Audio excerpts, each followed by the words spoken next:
महेश कंधे पर बैग टांगे गांव के पास वाले जंगली रास्ते से गुजर रहा था।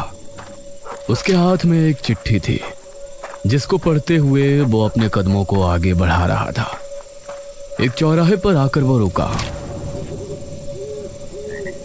यहां से कहां जाना है भाई? उसने चिट्ठी को पढ़ा। चौराहे पर पहुंचकर डाकघर जाने वाला रास्ता पकड़ लेना और उसी तरह आप डाकघर पहुंच जाएंगे। वाह, डाकघर वाले रास्ते पर आगे बढ़ना है, लेकिन डाकघर का रास्ता कौन सा है ये तो लिखा ही नहीं।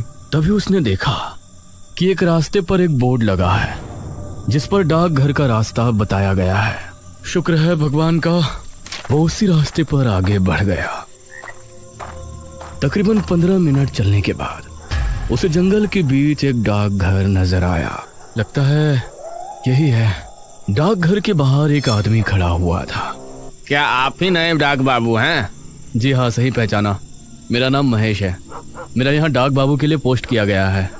ठीक है साहब, ये डाकघर है और मैं आपका शागिर्द राजू। अब आप अंदर जाइए, मैं सुबह आपका नाश्ता ले आऊँगा। अरे ऐसा कैसे हो सकता है?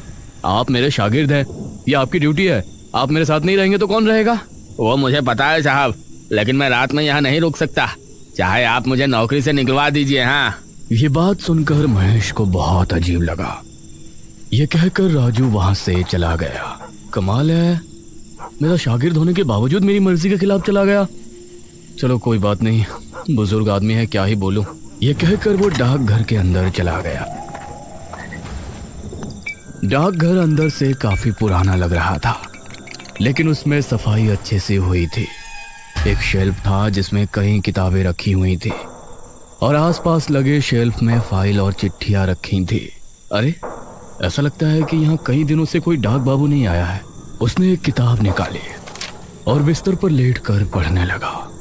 इस तरफ राजू अभी तेज तेज कदमों के साथ आगे बढ़ रहा था। मुझे जल्दी से निकल जाना चाहिए, वरना वो आ गया तो राम राम राम राम। तभी राजू को पीछे साइकिल की घंटी और सांसों की आवाज सुनाई देने लगी।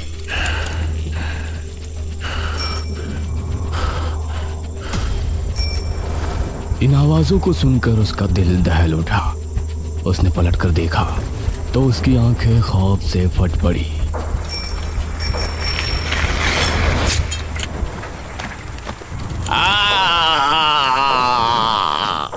महेश की यहाँ पहली रात थी, इसलिए उसे नींद भी नहीं आ रही थी। करीब 12 बजे अचानक सियारों के रोने की आवाज आई और महेश चौंक गया।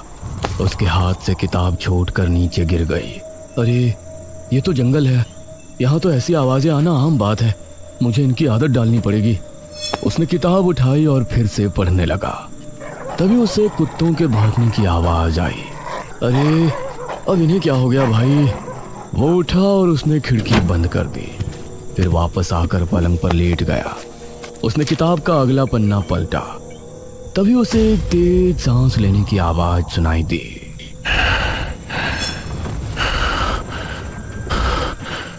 और साइकिल के पेडल के साथ घंटी की आवाज भी सुनाई दी। ये इतनी रात को कौन साइकिल पर घूम रहा है? और ये सांसों की आवाज।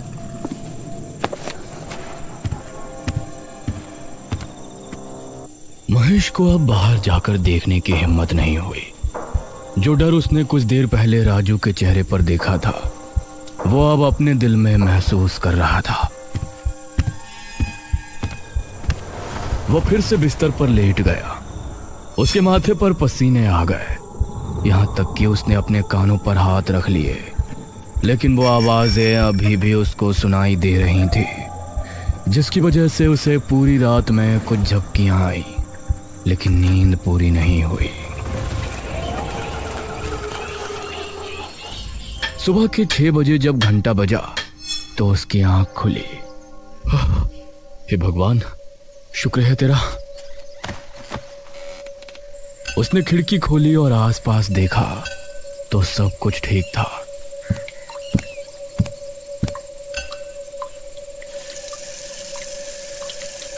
उसने अपना चेहरा धोया और डाकघर से बाहर निकला। इस राजू को अब तो आ जाना चाहिए था। चलो थोड़ा टहल कर देखता हूँ यहाँ आसपास क्या है। लगता है चाय भी किसी दुकान पर पीनी पड़ेगी। महेश टहलने निकल पड़ा। उसने पाया कि जंगल में साफ सुथराई का इंतजाम अच्छा नहीं है। वो टहलते हुए सड़क पर निकल आया और उसे एक चाय की टपरी नजर आई। जी नमस्ते भाई। नमस्ते साहब, इस गांव के तो नहीं लगते, कहाँ से आए हैं? सही पहचाना चाचा, मैं वो डाकघर का नया बाबू हूँ। ये सुनकर वहां मौजूद सभी लोग महेश को घूरने लगे। क्या आप उस डाकघर के बाबू हैं? क्या आप रात को वहां रुके थे? ये सुनकर महेश को अजीब लगा। हाँ, अब वहां पोस्ट हुआ है तो दिन हो या रात मुझे ठहरना तो पड़ेगा। इसमें इतनी हैरानी वाली कौन सी बात है? अरे नहीं नहीं, कुछ नहीं।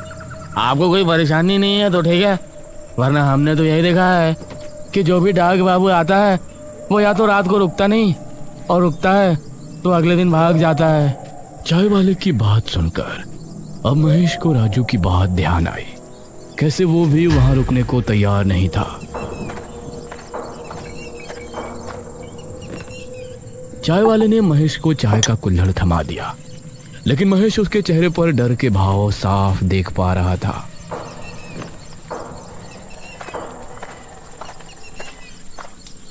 महेश चाय पीकर वापस डाकघर आया तो उसे फोन आया। जी महेश बाबू बोल रहा हूँ।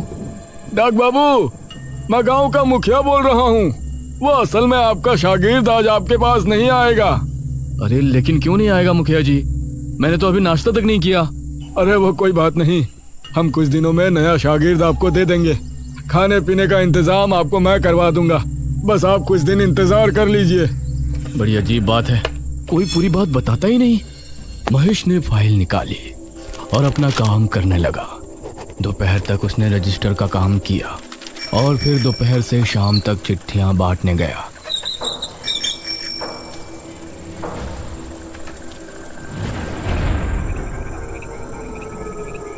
रात के समय आज डाकघर को देखते हुए उसकी सांसें तेज हो रही थी। उसने भगवान का नाम लिया और डाकघर के अंदर चल दिया। इसी गांव के एक घर में विपुल अपनी पत्नी निराजना के साथ बैठा था। ए जी, मुझे इस बार बम्बई घूमने जाना है। कई साल हो गए आप मुझे कहीं लेकर नहीं गए। अरे मेरी जान, पैसे तो आने दो, मैं तुमको बम्बई क्या विलायत भी ले जाऊंगा। बस बस, बड़े आए विलायत ले जाने वाले। तभी उसके दरवाजे पर किसी ने दस्तक दी। कौन है भाई? बाहर से साइकिल की घंटी की आवाज आई और कोई बोला, डाक बाबू। अरे ये डाकिये रात में भी आने लगे। विपुल उठकर दरवाजे पर गया तो सामने कोई नहीं था। कमाल है, यहाँ तो कोई नहीं है। तभी उसकी नजर जमीन पर पड़ी तो वहां पर एक चिट्ठी पड़ी थी। ये क्या, लगता है कुछ ज्यादा ही जल्दी में था। उसने चिट्ठी उठाई और पढ़ने लगा।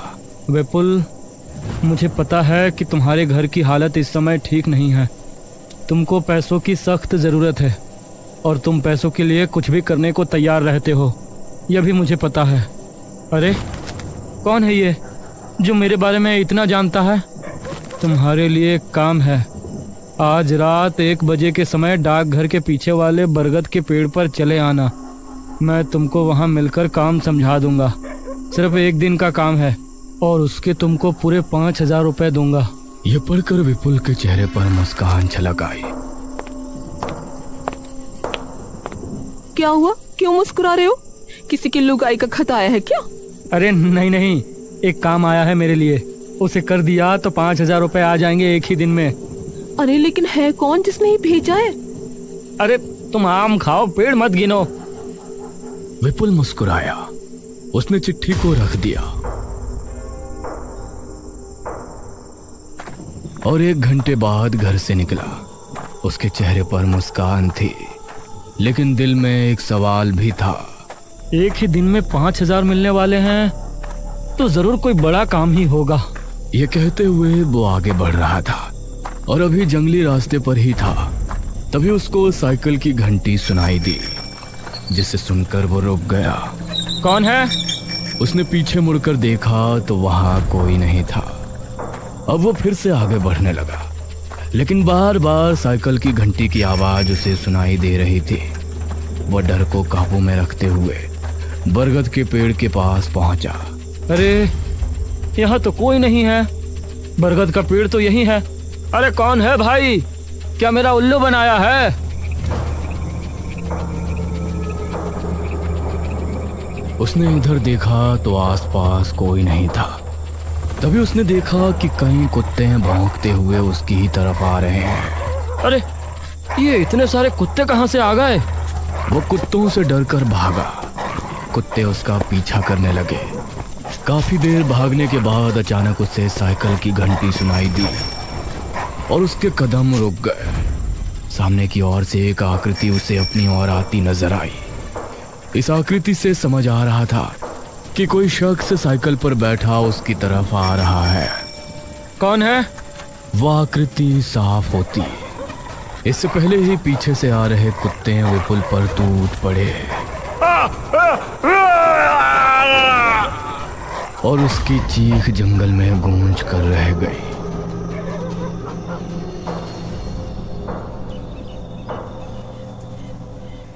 सुबह होने पर विपुल की लाश जंगल में पाई गई। उसकी पत्नी उसकी लाश के पास बैठी रो रही थी। कुछ गांव वालों के साथ मुखिया और महेश भी वहां मौजूद थे। ये विपुल इतनी रात में भला यहाँ क्या करने आया था? इन्हें डाक बाबू कोई चिट्ठी देकर गए थे और ये कह रहे थे कि चिट्ठी लिखने वाले ने यही इन्हें जंगल में बुलाया है। ये सुनकर महेश हैरान रह गया। अरे ये कैसे हो सकता है? मैं तो रात में कहीं कोई चिट्ठी देने नहीं गया। ये सुनकर मुखिया और सभी गांव वाले हैरान रह गए, लेकिन किसी के मुंह से कुछ नहीं निकला।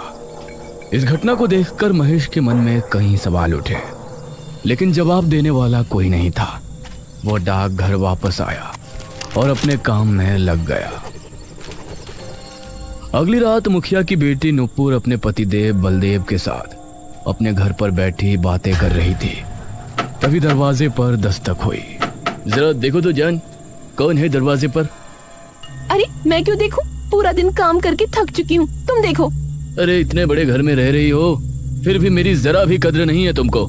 अरे वाह, भूल गए, ये बड़ा सा घर तुमको मिला भी है मेरी वजह से। चलो जल्दी से जाओ। उसकी बात सुनकर बलदेव दरवाजे पर पहुंचा तो उससे सामने जमीन पर एक चिट्ठी नजर आई। इतनी रात में भला कौन चिट्ठी देने आया होगा? उसने चिट्ठी को उठाया और पढ़ने लगा। तुम्हारे गुनाहों की सजा तुमको मिलने वाली है। तुमने जिस गुनाह को अंजाम देकर सच छिपा लिया था, अब वो सबके सामने आने वाला है। क्या हुआ जी? आपके चेहरे का रंग कैसे उड़ गया? अरे इस चिट्ठी में लिखा है कि उसने सारी बात नुपुर को बताई। कौन है ये? कहीं से सचमुच कुछ पता तो नहीं? आगे पढ़ता हूँ। मुझे तो बहुत डर लग रहा है। अगर तुम चाहते हो कि तुम्हारा गुनाह अब भी छिपा रहे तो तुम 12 बजे डाकघर के पीछे लगे बरगद के पेड़ पर पहुंच जाओ। मैं वहां तुमको मिलूंगा। बाकी की बातें वहीं होंगी। हमें जाना होगा। ये जो भी है हमें इसको रोकना ही पड़ेगा। अब बलदेव नुपुर को लेकर घर से निकला और बरगद के पेड़ की तरफ रवाना हो गया। उसे कुछ ही दूरी पर डाकघर भी दिखाई दे रहा था। कौन है? क्या कोई मुझे सुन पा रहा है? तभी इन दोनों को साइकिल की घंटी सुनाई दी। दोनों ने चौंकते हुए देखा तो वही साइकिल सवार आकृति उनकी तरफ बढ़ रही थी। वह बहुत तेजी में था। वो बिजली की रफ्तार से इनके करीब आया और इन पर भी हमला हुआ। यह चीख डाकघर में बैठे महेश को सुनाई दी। इस बार मुझे देखना ही पड़ेगा। महेश जल्दी से उस जगह पहुंचा तो उसने पाया कि बलदेव और नुपुर उसी हालत में मरे पड़े हैं जैसे विपुल की मौत हुई थी। कौन है ये? क्यों लोगों को मार रहा है? कोई जानवर है या राक्षस? तभी उसने सामने से एक साइकिल को आते हुए देखा। उसे आता देखकर महेश का गला सूख रहा था। जैसे जैसे उसका चेहरा साफ होता गया तो महेश के दिल की धड़कन मानो ट्रेन के इंजन की तरह दौड़ पड़ी। महेश ने आगे कदम बढ़ाया लेकिन उसका पैर एक पत्थर से टकराया। महेश गिर गया और उसके सर पर चोट आने की वजह से बेहोश हो गया।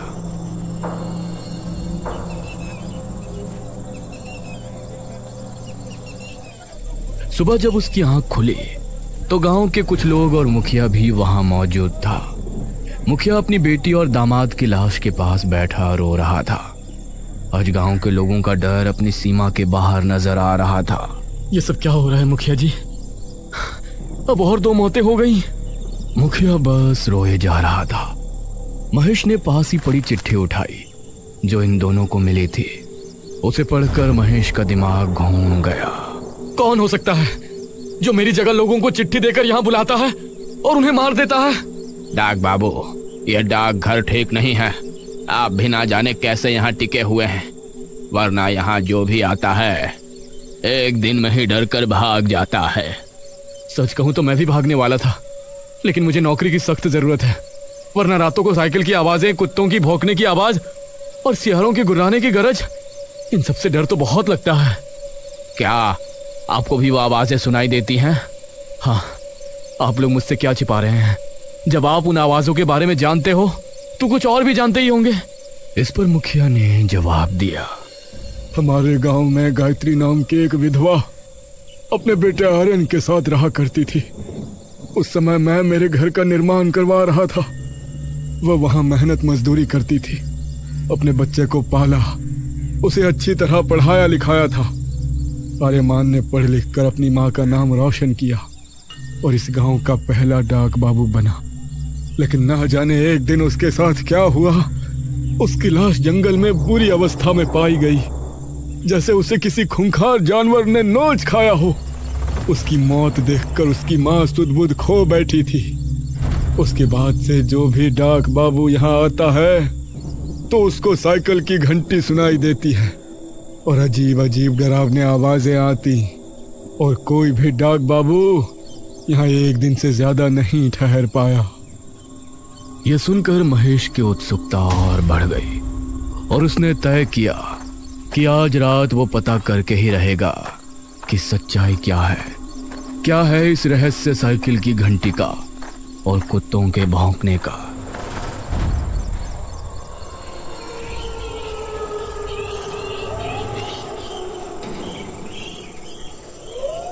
रात होने पर महेश डाकघर के दरवाजे पर खड़ा हो गया। कभी कुत्तों के भौंकने की आवाज आती तो कभी सियारों के रोने की, लेकिन आज महेश हिम्मत करके अपनी जगह खड़ा हुआ था। ठीक 11 बजे उसे साइकिल की घंटी सुनाई दी तो उसके कान खड़े हो गए। उसने पाया कि सामने से उसे वही आकृति आ रही है, लेकिन वो हिम्मत करके वहां खड़ा रहा। वो आकृति नजदीक आई और एक चिट्ठी फेंक कर आगे निकल गई। महेश उसका चेहरा नहीं देख पाया, लेकिन चिट्ठी देखकर उसकी सांसें तेज चलने लगी। उसने चिट्ठी उठाई और पढ़ना शुरू किया। मेरा नाम आर्यमन है। मैं इस गांव का पहला डाक बाबू बनकर बहुत खुश था और कई सालों की नौकरी के बाद मैंने पैसे जमा किए थे। अपनी पुश्तैनी ज़मीन बेचकर मैंने अपने कमाए हुए पैसे मिलाए और उसके बाद गांव का सबसे बड़ा घर खरीदना और उसके अंदर अपनी माँ को रहते हुए देखना मेरी ख्वाहिश थी। लेकिन वो घर मुखिया ने अपनी बेटी के नाम कर रखा था। मैंने मुखिया से उसे खरीदने की बात कही तो उसने मुझसे पैसे तैयार रखने को कहा। अगली रात मुखिया अपने दामाद बलदेव और एक आदमी विपुल के साथ डाकघर आया। मुखिया जी, मैंने कागजात बनवा लिए हैं, आप इन कागजात पर दस्तखत कर दें, फिर ये पैसे आपके और वो घर मेरा। मुखिया ने पहले पैसों की गिनती विपुल और बलदेव से करवाई। मुखिया जी, अब इन कागजों पर अपने दस्तखत कर दें। क्यों नहीं डाक बाबू? तभी मुखिया ने विपुल को इशारा किया और उसने मेरे सर पर डंडा मारा। वो घर मेरी बेटी के नाम है और वही उसमें रहेगी। यह सब नाटक तो मैंने तेरी जमीन के पैसे और तेरी जमा पूंजी हड़पने के लिए किया था। इस गांव में सबसे अमीर मैं हूँ और मैं ही रहूंगा। मुखिया और उन गांव वालों ने मिलकर मुझे बरगद के पेड़ के नीचे फिकवा दिया। इसलिए जब भी कोई डाक बाबू आता है तो मैं उसे अपनी कहानी सुनाने की कोशिश करता, क्योंकि मैं चाहता था कि मुखिया की और मेरे खून की हकीकत सबके सामने आए। यह खत पढ़कर महेश को मुखिया पर बहुत गुस्सा आया।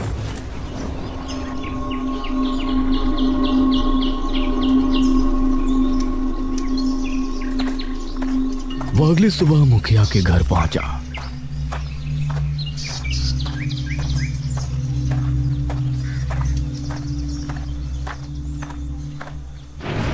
मुखिया जी, आपने जो आर्यमान के साथ किया था उसकी आत्मा ने मुझे सब बता दिया है।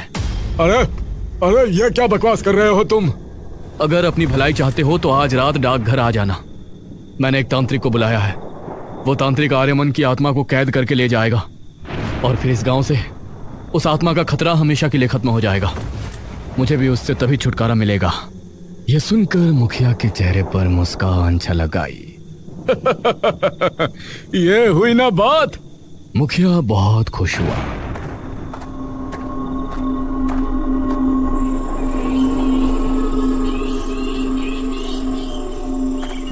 और रात होने पर वो डाकघर पहुंचा।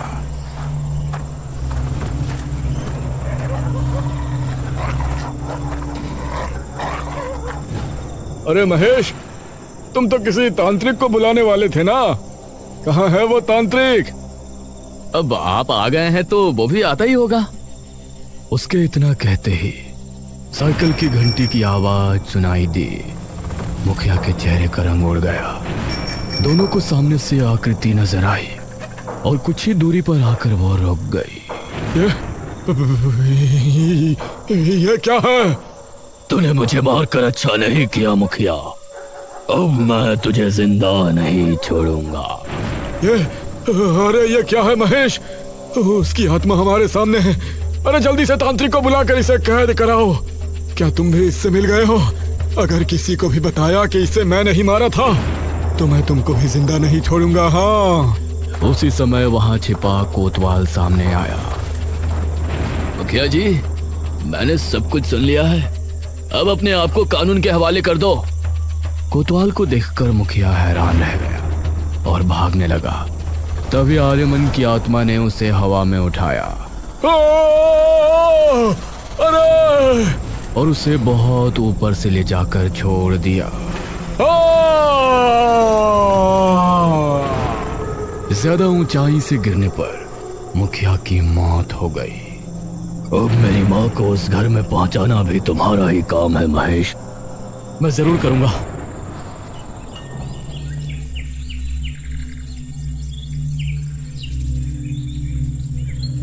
मुखिया की जुल्मी कहानी गांव के सामने आई।